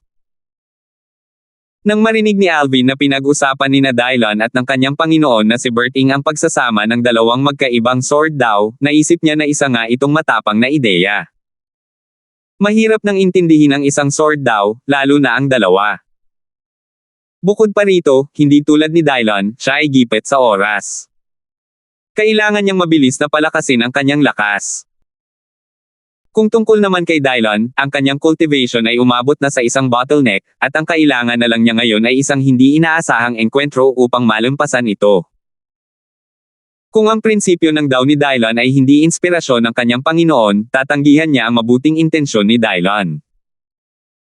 Tutal, kakailanganin niya ng kaunting oras, na wala na siya ngayon, para pag-aralan ito at makinabang dito. Sa sandaling ito, naagaw ng atensyon ni Alvin ang isang malinaw na figure na may hawak na espada.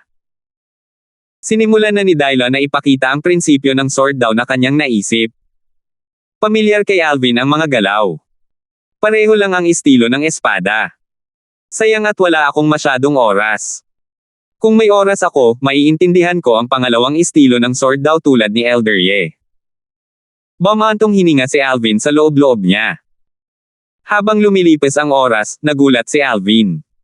Sus Mariosep.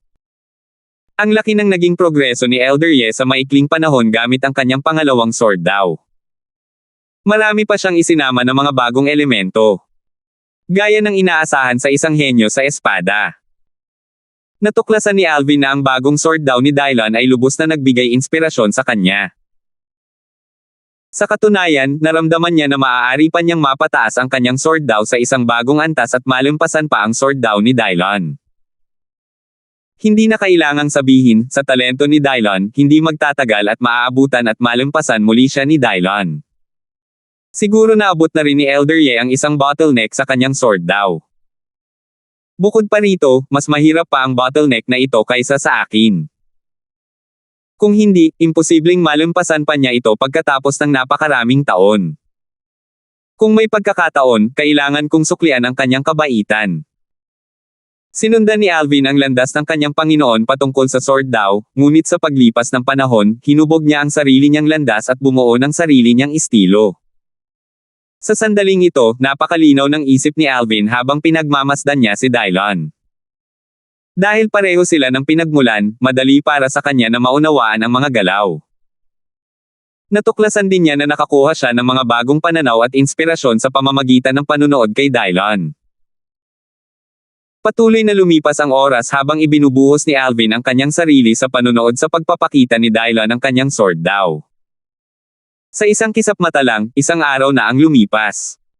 Kinabukasan ng umaga, hindi ginulo ni Dylon si Alvin nang makipagkita siya kina Pong at Peggy. Sinabi niya, hindi sasali si Alvin sa mga laban ngayon. Sa huli, si Roger naman ang homanin si Handy. May maliit na posibilidad, ngunit malabong homanin ni Roger si Alvin. Kaya naman, hindi kami pupunta ni Alvin sa lugar ng pista ng 7 mansyon ngayon. Kung sakaling talagang piliin ni Roger na hamanin si Alvin, ipaalam mo agad sa akin, at dadalhin ko si Alvin dito. Hindi alam ni Dylon kung gaano nakalaki ang naging pag-unlad ni Alvin kaya nagpasya siyang huwag gambolain si Alvin maliban na lang kung talagang kinakailangan. Bukod dito, kailangan ni Alvin ang lahat ng oras na mayroon siya ngayon para pag-aralan ang prinsipyo ng sword daw. Sige. Alam ni Napong at Peggy na tinutulungan ni Dylon si Alvin na palakasin ang kanyang lakas bago pa man dumating ang pagkakataon ni Alvin na labanan si Roger. Kung magtatagumpay si Alvin sa pagpapalakas ng kanyang lakas, magkakaroon siya ng pagkakataong makipagtagisan kay Roger. Masyadong mahirap asahan na matatalo niya si Roger. Ang pag-asa ni Dylon ngayon ay matalo ni Alvin si Lin Yuan at makipaglaban ng tabla kay Roger para makuha ang unang pwesto. Tutal, may kalamangan si Alvin sa pagkuha ng unang pwesto kanina noong pista ng 7 mansyon. Maraming tao mula sa Puryang sect ang nakapansin sa pagkawala ni na Dylon at Alvin nang papunta sila sa lugar ng pista ng 7 mansyon.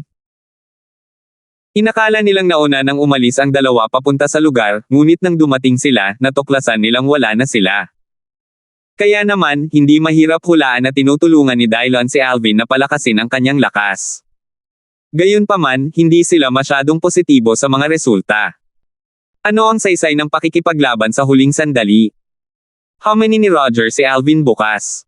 Tama iyan. Baka hamanin pa niya si Alvin ngayon. Maging optimistiko tayo. Marahil, bibigyan tayo ni na Elder Ye at Alvin ng isang kaaya-ayang sorpresa. Bagamat tila hindi ito malamang, tayo, bilang mga miyembro ng Puryang sect, ay dapat kahit papaano ay hilingin sa kanila ang pinakamabuti at manatiling optimistiko. Nang dumating ang mga kasama mula sa Puryang sect, maraming matataas na opisyal at mga batang disipulo mula sa iba't ibang puwersa ang mabilis na napansin ang pagkawala ni na Alvin at Dylon. Gayon din, hindi mahirap para sa kanila na hulaan ang dahilan sa likod ng kanilang pagkawala. Gayunpaman, lahat sila ay napangisi.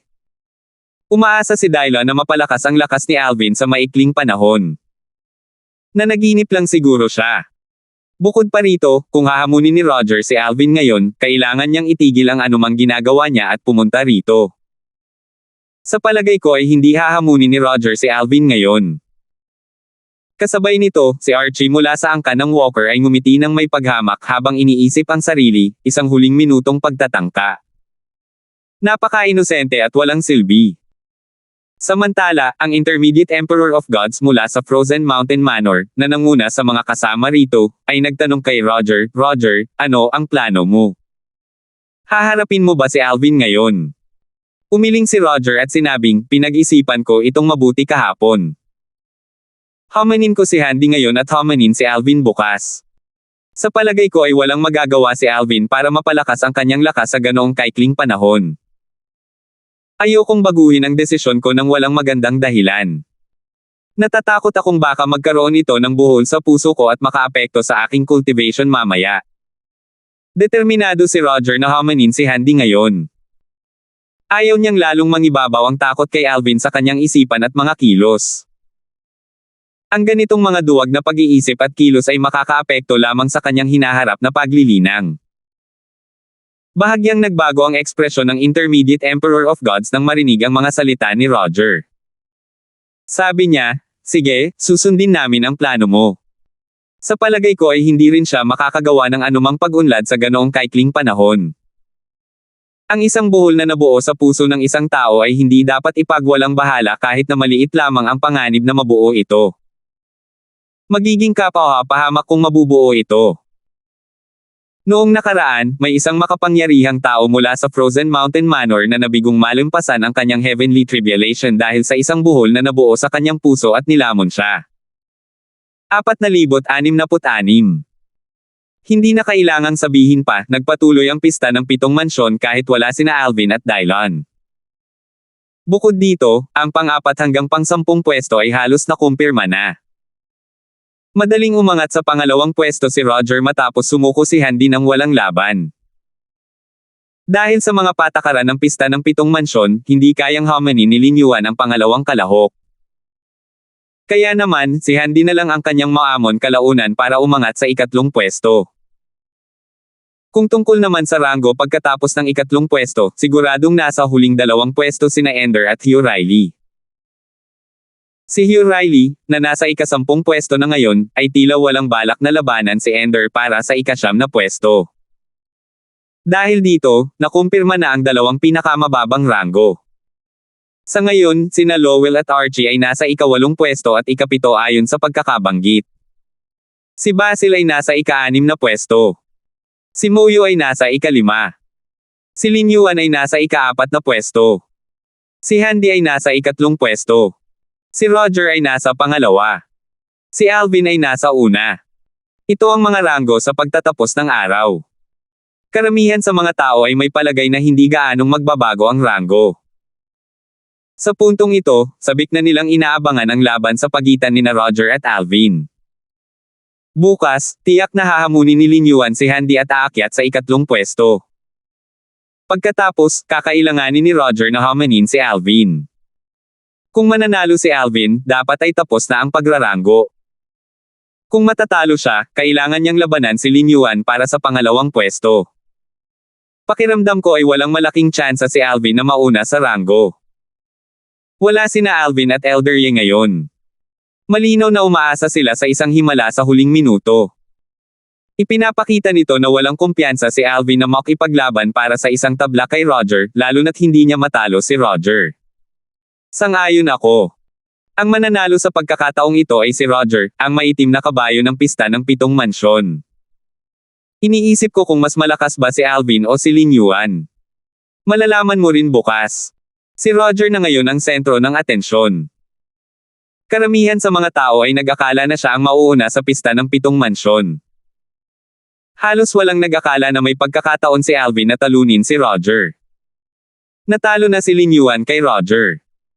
Maliban kung matatalo niya si Alvin, hindi na niya muling mahahamon si Roger. Halimbawa, natalo si Basil kay Moyo kaya hindi na niya ito maaaring hamanin muli. Hanggat hindi natatalo si Moyo ng sino mang mas mababa ang ranggo kaysa sa kanya, hindi na niya ito maaaring hamanin muli kahit na malinaw na tumaas ang kanyang lakas. Sa anumang kaso, kahit hindi mauna si Alvin, walang duda na pangalawa o pangatlo ang magiging ranggo niya. Sa kabuuan, ang Pyongyang sect ang pinakamalaking panalo sa pagkakataong ito. Maraming tao ang naiinggit ng maisip nila ang mga natamo ng Pyongyang sect. Tama iyan. May 2 kalahok mula sa Pyongyang sect na nasa top 10. Kahit na mapabagsak si Alvin sa ika-3 pwesto, makakakuha pa rin siya ng 3 pwesto. Bukod sa 2 pwesto mula kay Ender, ang Pyongyang sect ay magkakaroon ng 5 pwesto para makapasok sa Secret Holy Realm. Kahit na mauna si Roger, ang Frozen Mountain Manor ay makakakuha lamang ng 4 na pwesto para makapasok sa Holy Secret Realm. Isantibi mo na si Alvin, hindi ako magugulat kung sina Lin Yuan, Basil, Lowell, o Moyo ang mauna sa ranggo. Gayunpaman, hindi ko talaga inaasahan na si Roger ang mauuna sa ranggo. Hindi lang ikaw. Walang sino man ang umasa na ang pangunahing tauhan sa pista ng 7 mansyon ay si Roger. Nakatuon ang atensyon ng lahat kay Roger mula sa Frozen Mountain Manor. Para sa kanila, walang duda na si Roger ang mauuna. Sa kabaligtaran, paunti ng paunti ang mga taong nagbigay pansin kay Alvin na nakakuha ng kanilang atensyon sa simula, matapos ipakita ni Wang Qiyong ang kanyang lakas. Gayunpaman, hindi ito nangangahulugan na hindi nila kinikilala ang lakas ni Alvin. Ngayon lang ay may lumitaw na mas malakas, natural lamang na maalis ang kanilang atensyon. Ito ang dahilan kung bakit ang unang pwesto ang palaging nakakakuha ng pinakamalaking atensyon kumpara sa pangalawa at pangatlong pwesto kahit na malit lamang ang pagkakaiba sa pagitan ng tatlo. Natural na walang kaalam-alam si Alvin na natukoy na ng lahat kung sino ang mananalo sa pista ng 7 mansyon. Gayunpaman, kahit alam niya, wala siyang pakialam dito. Marami na siyang naranasan mula noong siya ay nasa makamundong mundo hanggang ngayon. Ang kanyang karanasan ay hindi kayang intindihin ng mga ordinaryong tao. Kahit ang mga makapangyarihang tao na nabuhay ng 10,000 taon sa Realms of Gods ay maaaring hindi magkaroon ng mga karanasang kasing yaman ng kanya. Ang mga katutubo ng Realms of Gods ay may mas mataas na panimulang punto kumpara sa mga mula sa mas mababang kaharian. Dahil dito, hindi nila kailangang ipagsapalaran ang kanilang buhay, at ang kanilang mga landas sa paglilinang ay mas maayos din. Dahil dito, sila ay mas mababa ang karanasan kumpara sa mga naninirahan sa mas mababang kaharian. Sa oras na ito, si Alvin ay abala sa pag-aaral ng prinsipyo ng Sword Dao ni Dylon. Ito ay nagmula sa parehong pinagmulan ng kanyang Sword Dao kaya't naunawaan niya ito ng maayos, na nagbunga ng dobleng resulta sa kalahati ng pagsisikap. Sa panahong ito, mabilis na umuunlad ang kanyang Sword Dao. Masasabing dati ay tumigil ang pag-unlad ng kanyang Sword Dao. Gayunpaman, matapos pag-aralan ang prinsipyo ng Sword Dao ni Dylon, labis siyang na-inspire. Pakiramdam niya ay isa siyang tao sa disyerto na nakahanap ng oasis. Si Dylon, na nagpapakita ng kanyang Sword Dao kay Alvin sa sandaling ito, ay pinagmasdan si Alvin. Isang bahagyang ngiti ang sumilay sa kanyang mukha habang marahang bamulong, mukhang may progreso ka na. Tutulungan kita sa abot ng aking makaya, ngunit kung gaano kalaki ang iyong makakamit ay nakasalalay sa iyong swerte. Sa katunayan, plano kong hayaan kang pag-aralan ang aking Sword Dao Principle pagkatapos ng pista ng 7 mansyon. Gayunpaman, dahil sa biglaang pagbabago, kailangan kong ilipat ang schedule. Sayang, kahit na gumaling ka pa dahil sa aking Sword Dao Principle, natatakot akong halos imposible para sa iyo na talunin si Roger. Umaasa na lang ako na lalaban ka sa kanya hanggang sa tabla, na sapat na para makuha ang unang pwesto. Gayunpaman, umiling si Dylon nang may pumasok na ideya sa kanyang isipan. Pagkatapos, bumulong siya, gayunpaman, kung tatapusin mo lang ang laban kay Roger ng tabla, natatakot akong hindi ka magiging interesado sa mga puwersang may pinakamataas na ranggo. Bumantong hininga siya bago nagpatuloy, sige, hayaan mo na ang kalikasan ang magdesisyon. Nasa swerte mo na ang lahat ngayon.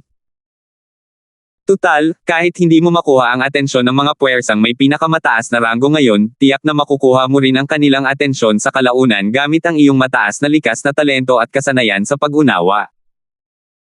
Sa katunayan, dahil sa talento ni Alvin, hindi magiging problema para sa kanya ang sumali sa isang malakas na Supreme Rank clan. Panahon na lang ang kailangan.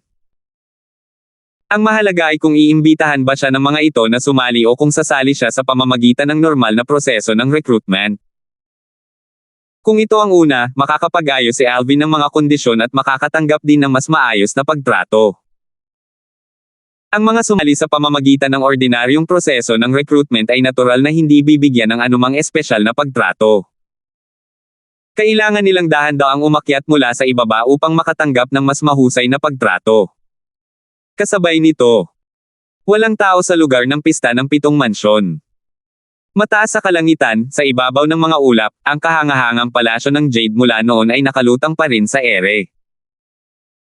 Kahit na lumipad ng mataas sa ibabaw ng mga ulap sina Roger at Lin Yuan, ang mga intermediate Emperor of Gods, na nagmamasid sa laban, ay hindi pa rin napansin ang presensya ng Jade Palace. Ang palasyong Jade ay parang palasyo ng mga immortal, napapalibutan ng mga umiikot na hamog. Sa sandaling ito, sa harapang patio ng palasyo, isang matandang babae at isang dalagitang babae ang nakaupo sa harap ng isang mesang bato. Kasabay nito, isang lalaki at isang babae ang magalang na nakatayo sa gilid. Tinanong ng dalagitang babae ang matandang babae sa pabiro na paraan, "Lola, sabihin mo lang sa akin, mauuna ba ang kapatid ko o hindi?" Umiling ang matandang babae at sinabing, "Binibini, bakit ka babalisa? Maghintay ka lang ng kaunti. Makikita mo mismo bukas." Bahagyang kumunat ang noo ng dalaga nang marinig ang sinabi ng matandang babae. Pagkatapos, tumingin siya sa paligid bago tusong nagsalita, "Pero, sa ngayon, hindi ba masyadong malaki ang pagitan ng kapatid at ng Roger na iyon? Lola, bakit hindi natin bahagyang saktan ang Roger na iyon? O, marahil, siguraduhin nating may sakit siya sa tiyan bukas, para hindi siya makasali." Tiningnan ng matandang babae ang dalagita, halatang hindi nasisiyahan. "Hindi ba't pambubuli yan? Dapat mong maunawaan na hindi nararapat gawin ang mga ganoong bagay. Hindi pa rin kita napaparusahan dahil sa paglapit mo sa kanya dati. Nang marinig ang mga salitang ito, sumimangot ang dalagita. Pagkatapos, naaawa siyang nagsalita, "Lola, hindi ba't nabigyan ko na siya ng paliwanag noon? Nakaisip ako ng magandang paliwanag." "Paliwanag? Mahina ang paliwanag mo," sumulyap ang matandang babae sa dalagita at sinabing, "Mabuti pa't huwag mo nang banggitin ang paliwanag na iyan. Sigurado akong naghihinala na siya. Sa anumang kaso, hindi ka pinapayagang makipagkita sa kanya hanggat hindi ko sinasabi. Sa pinakamatagal, maaari mo lang siyang panoorin ng palihim ng ganito." Lalong naging matigas ang tono ng boses ng matandang babae habang nagsasalita siya. Hindi na nang ahas magsalita ang dalagitang babae. Lalong naging kaawa-awa ang kanyang ekspresyon, dahilan para magmukha siyang kaakit-akit. 467. Malapit nang magtanghali nang bumalik sa kanilang pansamantalang tuluyan ang mga tao mula sa iba't ibang puwersa sa 7 mansyon. Napakaaga natapos ng laban ngayon. Hindi na ako makapaghintay para bukas. Tama. Hamani ni Roger si Alvin bukas. Bagamat tiyak na mauuna si Roger, hindi pa rin ako makapaghintay na makitang lumaban si Alvin. Isa siyang napakalaking talento mula sa mababang antas na wala pa sa 3,000 taong gulang. Kung hindi mo nabanggit, makakalimutan ko na napakabata pa niya. Sinasabing si Roger ay mahigit 8,000 taong gulang na. Kaya naman, may kalamangan siya pagdating sa edad. Sayang, huli nang isinilang si Alvin.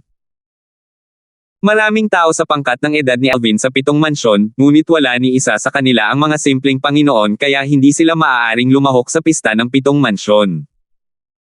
Dahil walang ibang magawa, maraming tao ang casual na nagkukwentuhan. Hindi nakakagulat na sina Roger at Alvin ang naging paksa ng kanilang mga usapan. Paminsan-minsan, pinag-uusapan nila sina Lin Yuan at Handy. Karamihan sa kanila ay nag-iisip na susuko si Handy nang walang laban kay Lin Yuan. Sa isang kisap mata lamang, lumubog na ang araw, at dumilim na ang kalangitan. Sa pansamantalang tuluyan ng Pyongyang sect. Nakatayo si Ender sa harap ng isang mesang bato habang isang matandang lalaki ang nakaupo sa mesang bato. Ang matandang lalaki ay walang iba kundi ang kanyang Panginoon, si Hajen. Sinenyasan ni Hajen si Ender na lumapit at nakangiting sinabi, "Umupo ka muna at kumalma. Tayong dalawa lang naman ang nandito." "Tatayo na po ako, Panginoon," mahinahong sabi ni Ender. Hindi naman nalungkot si Hajen. Dahil nagpumilit si Ender, sumunod siya. Nakangiti niyang sinabi, "Napakahusay ng ginawa mo noong pista ng 7 mansyon. Tuwang-tuwa kami ng aking ama na nakapasok ka sa top 10. Hindi magsasayang ng pagsisikap ang pangkat ni Pingsheng sa pag-cultivate sa iyo pagkatapos naming bumalik sa sekta. Bukod pa riyan, hihingi rin ng aking ama ng mga mapagkukunan mula sa sekta para sa iyo upang mahabol at malampasan mo si Alvin. Bagamat nauuna na siya sa iyo ngayon, hindi palaging ganoon ang mangyayari. Naniniwala ako na malalampasan mo siya. Sa oras na iyon, maaari mo siyang patayin at ipaghiganti ang iyong mga kaibigan noong bata ka pa. Sa katunayan, naniniwala ako na mapapatay mo rin si Enchong, ang pinuno ng sekta ng Flying Dragon Sect." Pagkatapos magsalita ni Hajen, diretsyong sinabi ni Ender, "Nakatanggap ako ng balita na patay na si Enchong." Nabigla si Hajen. Hindi niya inaasahan na mabilis na natanggap ni Ender ang balita tungkol sa pagkamatay ni Enchong. Alam niya ang tungkol sa bagay na ito dahil sa kanyang ama. Alam niyang ang kanyang ama, ang nagtatag ng pangkat ni Pingsheng, ay pumunta sa Flying Dragon Sect at pinatay si Enchong upang pigilan si Ender na malaman ang katotohanan at maghayganti mula rito. Kaya alam niya ang tungkol dito. Naisip ni Ender sa sarili nang makita ang gulat na ekspresyon sa mukha ni Hajen. Lalo nitong pinagtibay ang kanyang hinala na si Pingsheng ang pumatay kay Enchong, na ginamit bilang sisi. Maya-maya, nagtanong si Hajen, "Paano mo nalaman ito?" "Guro, nakalimutan mo ba na ako ay mula sa 10,000 Devil Sect?" Tanong ni Ender bilang tugon bago niya sinabi, "Maraming miyembro ng 10,000 Devil Sect ang sumali sa Flying Dragon Sect." "Tama. Nakalimutan ko na yan." Tumanggaw si Hajen nang mapagtanto niya ito. Natural na walang kaalam-alam si Hajen na halos hindi na nakikipag-ugnayan si Ender sa mga miyembro ng 10,000 Devil Sect simula nang malaman niyang namatay ang kanyang ama. Bukod dito, karamihan sa mga kakilala niya mula sa 10,000 Devil Sect sa Flying Dragon Sect ay patay na rin. Para naman sa mga buhay pa, kupas na ang mga marka sa kanilang Soul Pearls kaya hindi na siya makausap pa. Guro, alam mo ba ang tungkol dito? Tanong ni Ender. Nagkunwari si Hadje na walang alam kanina at iminungkahi na mapapatay ni Ender si Enchong sa hinaharap upang ipaghiganti ang kanyang ama. Napagtanto niyang mali ang kanyang reaksyon kanina kaya mabilis siyang umiling at sinabing, hindi, syempre hindi. Nagulat ako nang sabihin mo sa akin na patay na siya. Hindi ko inaasahan na mamamatay siya bago mo pa siya mapatay. Mukhang marami siyang kaaway. Pagkatapos, nagtanong siya ng may kuryosidad, alam mo ba kung paano siya namatay? Akala ni Hadjen ay natakpan niya ng husto ang kanyang reaksyon, ngunit hindi niya alam na halata na pala ang kanyang pag-arte. Kilalang kilala siya ni Ender kaya alam niyang hindi ito kailanman magre-react ng ganito kung wala siyang kinalaman sa bagay na ito. Walang pakialam na sumagot si Ender, nabalitaan kung may pumasok sa Flying Dragon Sect at pinatay siya. Napatay siya sa Flying Dragon Sect. Gulat na tanong ni Hadjen, ibig sabihin, hindi sapat ang guarding formation ng sect para pigilan ang salarin, di ba? Tumango si Ender. Tama. Ayon sa mga elder ng 10,000 Devil Sect sa Flying Dragon Sect, kahit ang isang simpleng Emperor of Gods ay mahihirapan sa pagharap sa guarding formation ng sect. Tanging isang Intermediate Emperor of Gods o isang taong mas malakas ang may kakayahang sumire sa guarding formation ng sect at patayin si Enchong. Panggit ng Emperador ng mga Diyos. Tumaas ang kilay ni Hadjen. Umangat ang mga labi niya at nagmukhang mapanghamak habang sinasabi, mukhang tanga si Enchong. Bakit niya sasaktan ang isang panggit ng Emperador ng mga Diyos? Karapat-dapat siyang mapatay sa sarili niyang teritoryo. Maya-maya, tumingin si Hadjen kay Ender at sinabing, matagal mo na siyang gustong patayin para ipaghiganti ang ama mo. Ngayong patay na siya, pakiramdam mo ba ay nawala mo na ang iyong layunin? Tumango si Ender. Noong una kong narinig ang balita, ganoon nga ang naramdaman ko.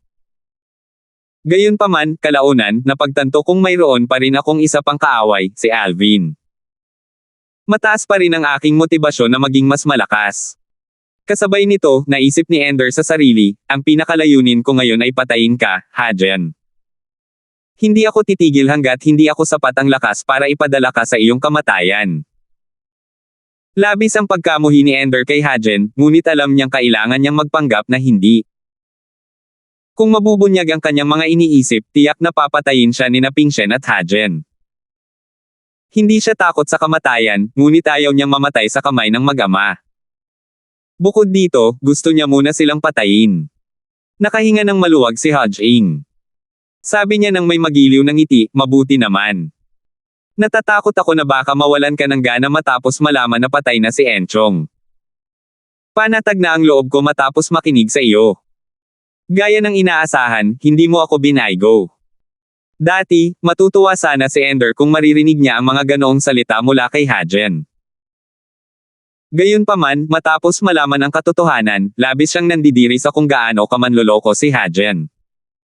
Sige, dapat ka nang umalis at magpahinga. Makikita natin ang pagkatalo ng iyong kalaban bukas, sabi ni Hadjen nang may bahagyang ngiti. Para bang hindi na siya makapaghintay na makitang matalo ni Roger si Alvin bukas at angkinan ang unang pwesto. Tumugon si Ender at umalis pagkatapos magpaalam kay Hadjen. Inisip niya kung matatalo ba talaga si Alvin ni Roger. Naisip niya kung gaano kakalma at katiwala si Alvin at sandaling nag-atubili bago bumulong, sa anumang kaso, magiging napakahirap para sa kanya na talunin si Roger. Masyadong abala si Ender sa pagpatay kay Hadjen ngayon kaya hindi na niya itinuturing na kaaway si Alvin. Nakatakdang maging isang gabing walang pahinga ang gabing ito para sa maraming tao. Habang papalapit na ang katapusan ng pista ng 7 mansyon, maraming tao ang nakaramdam ng pagkatalo. Noong una, karamihan sa kanila ay nakaramdam na ang mga paunang laban ay nakakabagot at nakakabagot panoorin, sabik na inaabangan ang mga huling round. Gayunpaman, ngayong kakaunti na lamang ang natitirang laban, pakiramdam nila ay napakabilis lumipas ng oras. Kinabukasan ng umaga. Nakita ng mga miyembro ng Pure Yang Sect si Dylon, na wala noong isang araw. Tumango siya at sinabing bago pinangunahan ang lahat papunta sa lugar ng pista ng 7 mansyon, Terra na. Nang mapansin ni Peggy ang pagkawala ni Napong at Alvin, nagtanong siya, nasaan si Alvin? Darating siya mamaya kasama ang junior nephew na si Zin, sagot ni Dylon. Hindi na nagtanong si Peggy. Hindi mahalaga iyon basta't dumating si Alvin sa lugar mamaya. Samantala, nang matuklasan ang pagkawala ni Alvin, marami sa mga batang disipulo mula sa Pyryang sect ang nag-isip kung susuko ba si Alvin. Ayon sa mga patakaran ng pista ng 7 mansyon, pagkatapos homanin ang isang kalahok, kung hindi siya papasok sa larang ng digmaan sa loob ng 15 minuto, siya ay madidiskwalipika. Hindi na kailangang sabihin pa nang dumating ang mga kasama mula sa Pyryang sect, maraming tao mula sa iba't ibang puwersa sa 7 mansions ang nakatuklas din sa pagkawala ni Alvin. Wala si Alvin dito. Nandito ngayon si Elder Yen ng Pyryang sect, pero wala pa rin si Alvin. Masusuko na ba siya sa kanyang laban? Hindi ba siya pumunta rito dahil wala siyang kumpiyansa na harapin si Roger? Nakakadismaya. Talagang inaabangan ko na ang pag-aaway ni na Roger at Alvin. Parang panaginip ko na lang to ngayon. 4,668. Natural lang, nagulat ang lahat nang makita nilang wala si Alvin. Ang unang pumasok sa isip nila ay sumuko na si Alvin. Duwag. Nakangising sabi ni Wangki habang iniisip ang sarili, kahit na natalo ako kay Roger, kahit papaano ay may lakas ng loob akong harapin siya. Alvin, hindi ka karapat-dapat na ikumpara sa akin dahil hindi ka man lang nang ahas na harapin si Roger. Matapos matabyunan ni Alvin ng matagal, masigla si Archie sa sandaling ito. Samantala, nagpatuloy ang mga laban para matukoy ang pinakamataas na ranggo ng pista ng 7 mansyon sa kabila ng pagkawala ni Alvin. Ang mga may mas mataas na ranggo ay medyo konserbatibo kapag nagbibigay ng mga hamon. Nagsimula ang unang laban kay Lin Yuan mula sa Howling Flame sect, na nasa ika-4 na pwesto sa ngayon. Hinamon niya si Handy, ang batang prodigy mula sa United Heaven sect. Maraming tao ang nag-akala na susuko si Handy nang walang laban. Kaya naman, nagulat sila nang piliin ni Handy na labanan si Lin Yuan. Hindi nakakagulat, natalo si Handy ni Lin Yuan sa 10 galaw. Sumuko agad si Handy nang mapunta siya sa isang hindi magandang posisyon kaya hindi siya nasugatan. Bahagyang ngumiti si Dylon at sinabing, medyo matalino si Handy. Nagtimpi siya noong mga nakaraang laban niya at pinili niyang ipakita ang kanyang lakas ngayon. Dahil dito, ang mga nasa mas mababang ranggo sa kanya ay hindi siya hahamunin maliban kung sila ay may kumpiyansa. Sumang-ayon si Peggy at ang iba pang mga elder mula sa Pyryang sect kay Dylon. Gayunpaman, medyo nalilibang sila sa sandaling ito dahil hindi pa rin sumisipot si Alvin. Bagamat nadama nilang maaaring matalo si Alvin sa laban na ito, umaasa pa rin siya na darating ito. Ipinapalagay nila na wala rin sipong upang matiyak ang kaligtasan ni Alvin. Sa oras na ito, sumigaw si Romano, kalahok na pangalawa, pumasok po kayo sa larangan ng digmaan. Si Roger, ang maitim na kabayo ng 7 mansyon na pista mula sa Frozen Mountain Manor, ay lumipad palabas ng marahan matapos magsalita si Romano. Malaswa ang kanyang pananamit gaya ng dati, at ang kanyang alak ay nakasabit sa kanyang baywang gaya ng dati. Pagpasok pa lang niya sa larangan ng digmaan, sinabi niya, hinahamon ko ang kalahok numero 1, si Alvin. Nagniningning ang mga mata ni Roger sa pinanibik habang nakatingin sa mga tao mula sa Pyryang sect. Bagamat maraming tao ang nag-iisip na sumuko na si Alvin, hindi niya iniisip iyon. Bagamat walang kahihiyan sa pagsuko, tiyak na makakaapekto ito sa landas ng paglilinang ni Alvin sa hinaharap. Dahil dito, sigurado siyang hindi isusugal ni Alvin ang pagbuo ng buhol sa puso sa pamamagitan ng pagsuko dahil ang pagsuko ay makakaapekto sa kanyang pag-iisip. Kasabay nito, ang karamihan ay maingay at masiglang nag-uusap sa kanilang mga sarili. Kung hindi lilito si Alvin pagkalipas ng 15 minuto, si Roger ang mananalo sa laban na ito. Hindi ko inaasahan na magiging ganito ka-boring ang laban para sa unang pwesto. Iniisip ko kung darating kaya si Alvin bukas para labanan si Lin Yuan para sa pangalawang pwesto. Bagamat ang nangungunang 3 kalahok ay makakakuha ng karagdagang pwesto upang makapasok sa Secret Holy Realm, ang mga gantimpala sa pagitan ng 3 pwesto ay lubos na malaki. Marahil, baka, hindi man lang sumipot si Alvin para labanan si Lin Yuan bukas. Patuloy na lumipas ang oras habang patuloy na nagkukwentuhan ang mga tao. Sa isang kisap mata lang, mga 7 minuto na ang lumipas. Tiningnan ni Romano ang mga tao mula sa Pure Yang sect at malakas na sinabi, mga 7 minuto na ang lumipas. Kung hindi siya sisipot sa pagtatapos ng 15 minuto, ituturing siyang talo sa laban. Maraming tao ang nag-isip na walang saysay ang mga sinabi ni Romano. Sa puntong ito, mas lalo silang nakasisiguro na hindi na darating si Alvin. Kasabay nito, sa isang kahangahangang palasyong gawa sa jade na mataas sa ibabaw ng mga ulap. Lola Sue, darating po ba si Kuya? Nag-aalalang tanong ng isang dalagita habang nakatingin sa matandang babae sa harap niya. Malalaman natin sa lalong madaling panahon, sabi ng matandang babae habang umiiling at tumingin sa mirror image na nagpapakita ng larangan ng digmaan sa lugar ng pista ng 7 mansyon. Bigla na lang nagliwanag ang mga mata ng dalagita nang sumigaw siya, ayan na siya. Nandito na si Brother Alvin. Sa mirror image, isang lilang figure ang lumitaw sa larangan ng digmaan sa tapat ng isa pang figure. Nag-teleport si Alvin papunta sa larangan ng digmaan, kalmadong nakatayo sa tapat ni Roger. Nagliwanag ang mga mata ni Roger nang makita niya si Alvin. Kasabay nito, nagkagulo ang karamihan. Talaga bang dumating si Alvin? Bakit siya sumulpot sa huling sandali? Sa tingin ko, naghahanap lang siya ng atensyon. Paano kung sumulpot siya? Hindi pa rin siya kayang tapatan ni Roger. Nagulat ang lahat nang makita si Alvin, ngunit sa palagay pa rin nila ay hindi siya kayang tapatan ni Roger. Samantala, ang mga miyembro mula sa Purong Yang sect ay medyo nasasabik na makita si Alvin kahit na sa tingin nila ay wala siyang pagkakataong talunin si Roger. Kung tutuusin, kinakatawan niya ang Purong Yang sect. Mas mabuting lumaban kaysa sumuko ng walang laban. Di nagtagal pagkatapos lumitaw si Alvin, lumitaw din si Pong. Binati niya sina Dylan at Peggy bago siya umupo. May bahid ng pagdududa ang makikita sa kanyang mga mata habang nakatingin kay Alvin. Sa oras na ito, sinabi ni Hajen kay Ender sa pamamagitan ng voice transmission, tingnan mong mabuti. Ang iyong kalaban ay maaaring isang napakalaking talento, ngunit hindi siya isang walang talo. Hindi siya ang pinakamalakas sa kanyang mga kapantay, at palaging may isang taong mas malakas kaysa sa kanya. Hindi sumagot si Ender kay Hajen. Walang ekspresyon ang mukha niya, ngunit puno siya ng paghamak kay Hajen. Tutal, kahit maituturing na magkaedad sina Roger at Alvin, malaki ang agwat ng kanilang edad. Paano magiging pantay ang pamantayan ng isang taong wala pang 3,000 taong gulang sa isang taong mahigit 8,000 taong gulang? Kasabay nito, napakunot ang noo ni Archie. Ang pakiramdam ng pagiging superior na natagpuan niya kanina nang akala niya ay masyadong duwag si Alvin para magpakita ay agad na nawala. Pumunta siya. Pagkatapos, naisip niya sa sarili ng may ngiting, ano naman. Matatalo pa rin siya kahit papaano. Tumingin si Roger kay Alvin.